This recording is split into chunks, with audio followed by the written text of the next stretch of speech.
Merci à vous de regarder Rendez-vous Matin. Tout de suite, nous ouvrons notre rubrique consacrée à l'immigration aux États-Unis avec Maître Marcel Poirier. Bonjour Maître. Bonjour Grégory.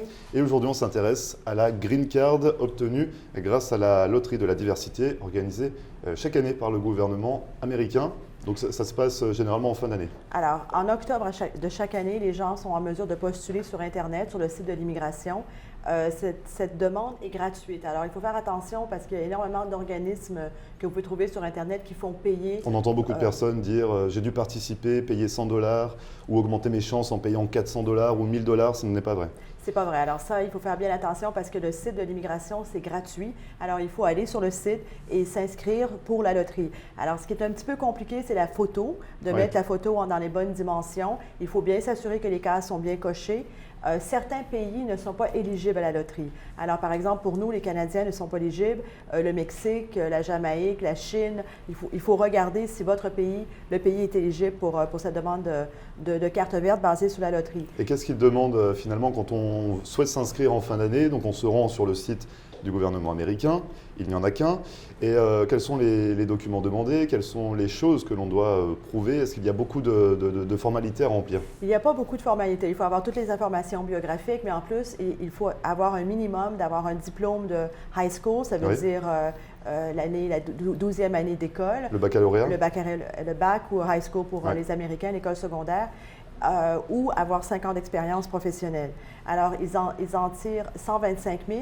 Oui. Alors, 125 000 sont sélectionnés. Ça ne veut pas dire que si vous êtes sélectionné, que vous allez avoir la carte verte, parce que seulement 50 000 sont accordés.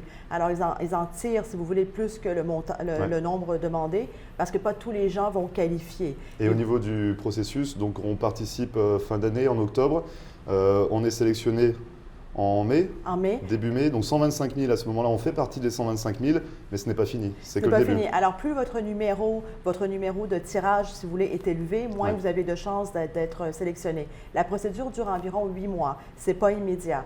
Une fois que vous êtes sélectionné, vous allez recevoir un email qui va dire vous avez été sélectionné par la loterie. Après, il faut compléter d'autres formulaires. Il faut aller rechercher toutes vos adresses où vous avez habité depuis l'âge de 16 ans pour une période de 6 mois. Il faut avoir tous vos documents civils, divorce, certificat de naissance, je crois certificat militaire également. Il faut s'assurer que vous n'avez pas de dossier criminel parce que ça, c'est un des éléments qu'ils vont vous éliminer. Les formulaires sont envoyés c'est au service consulaire, parce que ce n'est pas tout de suite l'immigration américaine, c'est un service qui est fait au Kentucky. Alors, tous les formulaires sont revus à ce moment-là et ils vont commencer la procédure en octobre. En octobre, si vous êtes sélectionné en mai, ils vont commencer en octobre la procédure de faire le processing des cartes vertes. D'entretien pour les rencontres à l'ambassade. Donc, c'est-à-dire on participe en octobre d'une année, on est sélectionné en mai l'année suivante et on commence à passer un entretien à partir d'octobre, donc un an après avoir joué à la loterie. Avant, il y a tous les formulaires à envoyer. Alors, entre-temps, il faut envoyer les formulaires. C'est ça, il faut envoyer les formulaires. Quand les formulaires sont envoyés au Kentucky, après, vous avez une date qui vous est envoyée pour aller à l'ambassade américaine de votre pays d'origine. Quand vous allez à l'ambassade, vous allez payer les frais qui sont dans les environs de $300. C'est très, très peu. C'est moins, tout est compris, et de moins de $1000 entre ça et les examens médicaux. Parce qu'il y a des examens médicaux à passer avec un médecin agréé, c'est ça, par l'ambassade? C'est ça, avec un médecin agréé. Alors, ils sont sélectionnés, ils remplissent les formulaires de base qui sont renvoyés au Kentucky. Le Kentucky, ensuite, quand leur numéro est atteint, ils vont les contacter pour qu'ils aient un rendez-vous à l'ambassade américaine de leur pays. Et c'est là qu'ils vont devoir apporter tous les originaux qui leur avaient été demandés de préparer les mois avant. Alors, comme j'expliquais, certificat de mariage, divorce et tout ça. Ils vont être obligés d'aller à un médecin agréé par l'ambassade américaine faire les tests de sang, les vaccins. Ils vont être donnés une enveloppe pour donner à l'ambassade. Après, l'ambassade va les convoquer. C'est là qu'ils vont avoir les empreintes digitales. Il va y avoir quand même une interview. Il y a quand même une interview à l'ambassade. Il faut qu'ils apportent les preuves qu'ils ont un diplôme, le diplôme demandé ou l'expérience de travail dans une capacité qu'ils considèrent professionnelle. Alors, c'est bien important, souvent, quand la carte verte est accordée sur l'expérience professionnelle, moi, je conseille aux clients d'apporter le diplôme, d'apporter même un CV à l'ambassade pour qu'ils puissent justifier de cette expérience. expérience. Justifier de cette expérience. Donc tout peut basculer finalement le jour de l'entretien. C'est ça. Tout n'est pas définitif. Mais si on est sélectionné et si on valide cette green card le jour de l'entretien, comment ça se passe par la suite? Alors, il va avoir, c'est un visa immigrant, qui est laminé dans les passeports de chaque membre de la famille. Alors, si une personne est sélectionnée qui est mariée avec des enfants, les membres de la famille aussi l'obtiennent automatiquement. Automatiquement. Alors, les visas, c'est un visa immigrant qui est laminé dans les passeports. Et là, ils ont 6 mois pour rentrer aux États-Unis. Il faut faire bien attention parce que j'ai eu des appels dernièrement de gens qui ont été sélectionnés et qui ont passé à l'ambassade. Ils ont eu le visa immigrant laminé dans leur passeport, mais ils m'ont dit qu'ils ne veulent pas rentrer pour des questions fiscales.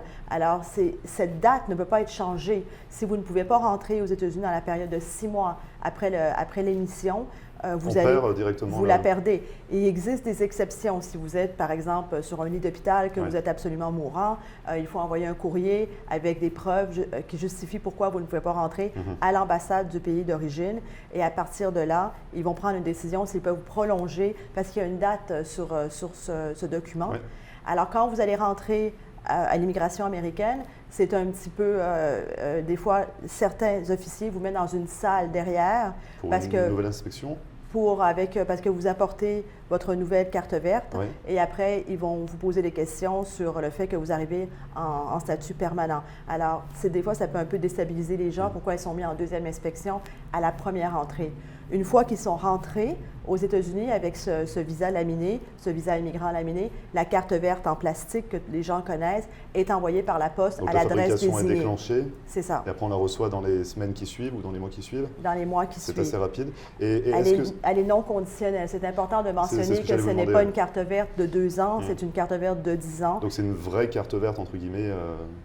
Une vraie carte verte. Mais il y a des gens qui gagnent la loterie, et j'arrive de mon bureau de Montréal, j'ai des clients qui l'ont gagné, qui ont obtenu la carte verte, mais qui ne veulent pas habiter aux États-Unis 6 mois par an. Attention, si vous gagnez cette carte verte par la loterie, vous devez venir habiter aux États-Unis. Sinon, on la perd. Sinon, vous pouvez la perdre. C'est pas que vous pouvez rentrer, et après vous ressortez, vous restez dans votre pays, vous faites des allers-retours, et vous gardez la carte verte. Ça, c'est une violation, encore une fois, de la carte verte. Donc les personnes deviennent des vrais résidents permanents.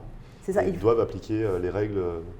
Il faut que les gens soient prêts à quitter et venir résider aux États-Unis. Ce n'est pas quelque chose que je l'ai obtenu, je vais voir quand ça m'arrange pour venir habiter aux États-Unis. Ça ne fonctionne pas comme ça. Ils sont très stricts. Il faut venir, il faut faire les taxes, il faut quitter son pays et devenir résident permanent aux États-Unis. Si on souhaite avoir d'autres informations sur cette green card obtenue grâce à la loterie de la diversité, comment on peut vous contacter, Maître? Alors, vous me contactez au cabinet à 305-854-4445 ou sur mon site Internet à marcelpoirier@marcelpoirier.com. Et je rappelle que pour nos téléspectateurs en France, vous allez bientôt être sur Paris. Oui. Ça sera pour le 12 septembre pour une conférence. Alors, je vais être à Paris le 12 septembre pour une conférence au Georges V sur les cartes vertes basées sur le EB5. Et je vais être aussi une journée complète en consultation pour les gens. Le lendemain? Le lendemain, le 13 septembre pour tous les sujets. Alors, si les gens veulent me rencontrer à Paris en consultation, je serai là une journée de consultation le 13 septembre. Il faut prendre rendez-vous pour le 13 septembre? Oui. Alors, le 13 septembre, il faut prendre rendez-vous avec mon bureau aux mêmes coordonnées. Et pour la conférence également sur le EB5, c'est voir conférence et cocktail par la suite. C'est noté. On se retrouve la semaine prochaine pour une nouvelle rubrique consacrée à l'immigration aux États-Unis. Merci beaucoup, Maître, et à la semaine prochaine. Merci, Grégory. Et nous, on se retrouve juste après ça. Ne bougez pas.